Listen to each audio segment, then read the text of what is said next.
Hello friends, आज हम देखेंगे एबनॉर्मलिटीज़ इन चिल्ड्रन। कुछ जो एबनॉर्मलिटीज़ होती हैं बच्चे के बर्थ टाइम से ही हो जाती हैं बच्चों को। तो इस तरह की डिजीज़ को हम बोलते हैं कंजेनाइटल डिजीज़।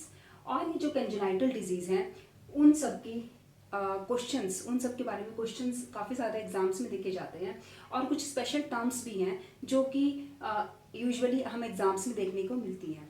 तो आज हम देखेंगे कुछ ऐसी ही terms. First is the asphyxia, second is spina bifida, cerebral palsy and autism. Asphyxia means suffocation. इसमें क्या होता है कि बच्चे को सफोकेशन फील होती है, या हम कह सकते हैं कि less supply of oxygen to the brain को ऑक्सीजन की सप्लाई काफ़ी ज़्यादा कम हो रही होती है इस एस्फाइजिया में। और इससे क्या होता है कि it leads to the spina bifida, means या तो स्पाइनल कॉर्ड में कोई प्रॉब्लम हो सकती है या उसके नर्वस सिस्टम में भी। It can leads to the neurological भी डिसऑर्डर्स में इम्पेयरमेंट इसमें देखे जा सकते हैं।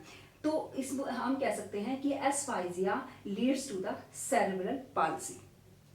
सेरेब्रल पाल्सी में यही होता है कि जो बच्चों के या तो स्पाइनल कॉर्ड में या न्यूरोलॉजिकली इसमें इट कॉज लोकोमोटरी और द ऑर्थोपेडिक डिसऑर्डर्स। ऑर्थोपेडिक और लोकोमोटर डिसऑर्डर्स हो जाते हैं, ये तो इसको सिम्टम है। पर हुआ किस वजह से? It may be due to the asphyxia. Asphyxia की वजह से सेरेब्रल पाल्सी हुई हो, और भी काफ़ी रीज़न हो सकते हैं, बट इसका एक रीज़न ये भी हो सकता है, एस्फाइजिया। ओके, अब समझ आ गया होगा कि एस्फाइजिया किस वजह से हुआ। ऑक्सीजन की कम सप्लाई हुई ब्रेन को।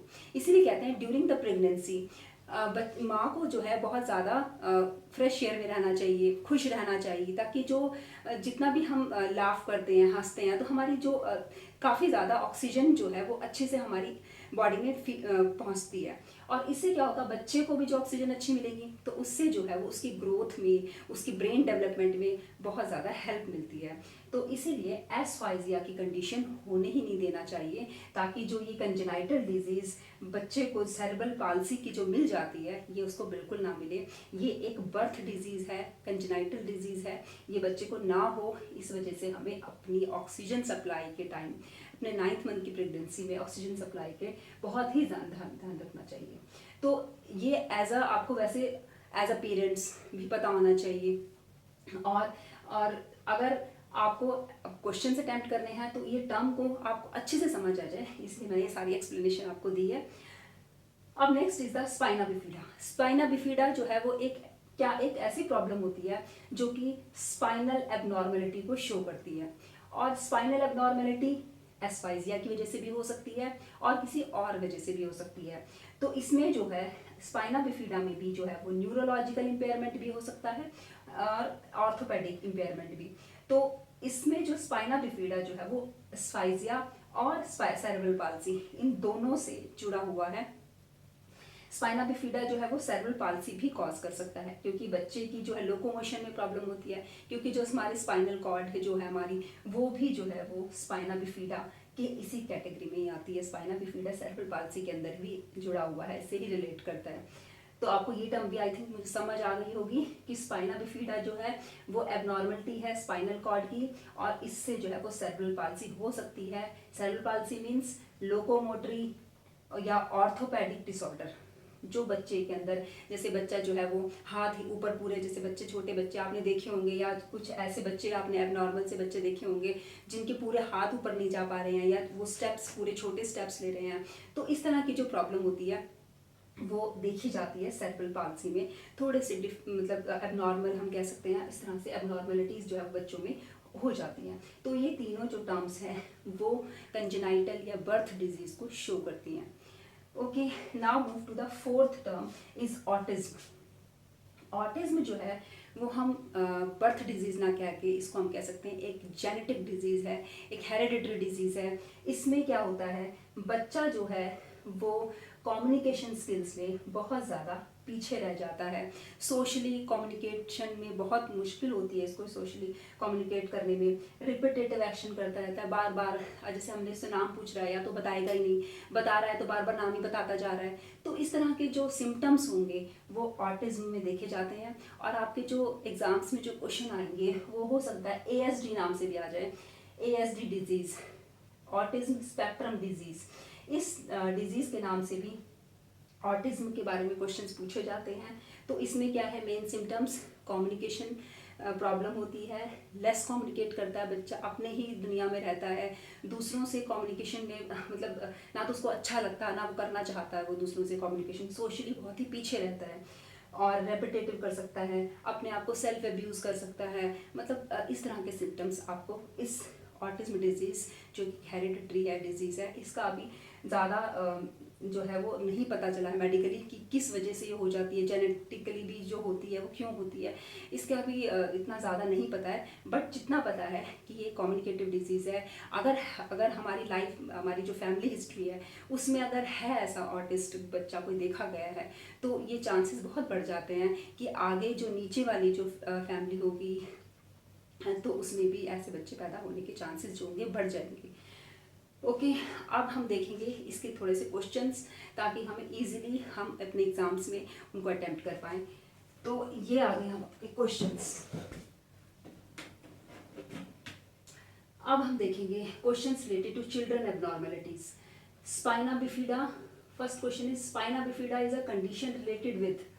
स्पाइना बिफिडा किससे रिलेट करता है? विजुअली हैंडीकैप होते हैं बच्चे, हियरिंग हैंडीकैप होते हैं, लर्निंग डिसेबिलिटी है या ऑर्थोपेडिक हैंडीकैप होते हैं। तो आपको पता है स्पाइना बिफिडा की अभी हम बात कर रहे हैं बार बार कि सेरेब्रल पाल्सी से रिलेट करता है और लोकोमोटरी जो है प्रॉब्लम्स इसमें रहती हैं। तो लोकोमोशन के लिए ही हम वर्ड यूज करते हैं ऑर्थोपेडिक। तो answer D, option D will be the answer. Second is the asphyxia. Asphyxia is associated with. Asphyxia हमने अभी बताया कि सफोकेशन हो जाती है, ब्रेन में जो ऑक्सीजन की सप्लाई कम हो जाती है। तो आप इसका करेक्ट ऑप्शन बताइए, spina bifida, cerebral palsy, leprosy या मेंटल इलनेस। तो एस्फाइजिया जो है वो एसोसिएटेड करती है विद सेरेब्रल पाल्सी, क्योंकि अगर एस्फाइजिया हुआ तो कौन सी डिजीज होगी? Cerebral palsy. ठीक है।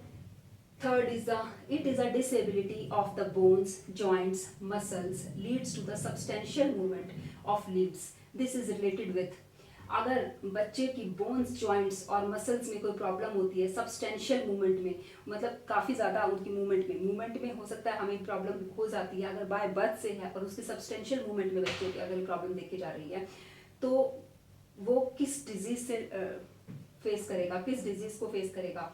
Locomotor disability, leprosy, cerebral palsy या मेंटल इलनेस? तो same answer is here. Substantial movement को देखिए आप पता जाएंगे, cerebral palsy. Fourth question, it is a condition of uneven skill development primarily affecting the communication. आप देखो कम्युनिकेशन को देखते ही आपको पता चल जाएगा कि सोशल एबिलिटी भी कम है, लैक ऑफ सोशल एबिलिटी है, और रेपिटेटिवनेस जो है वो रेपिटेटिव बिहेवियर आपको देखने को मिल रहा है। तो इस तरह का जो हमने एक अभी डिजीज देखी थी वो थी ऑटिज्म। ऑटिज्म जो है वो एक ऐसी डिजीज है जिसमें रेपिटेटिव एक्शंस जो होते हैं वो बच्चे के देखे जाते हैं। Question number 5, a person suffering from fragile x syndrome is.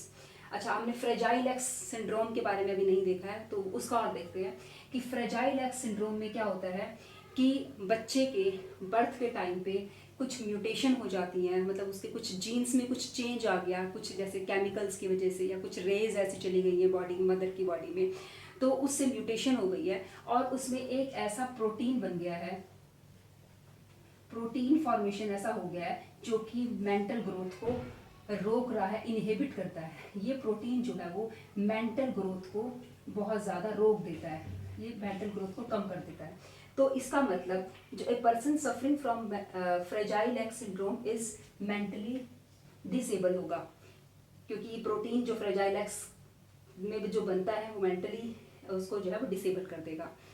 Okay, तो ये थे आपके क्वेश्चंस। अगर ऐसे ही क्वेश्चंस मैं आपके लिए ऐसे ही लाती रहूँगी, बस आप मुझे मोटिवेट कीजिए और अगर आपको मेरी वीडियो यूज़फुल लगती है तो मुझे लाइक और सब्सक्राइब करते रहिए। Thank you.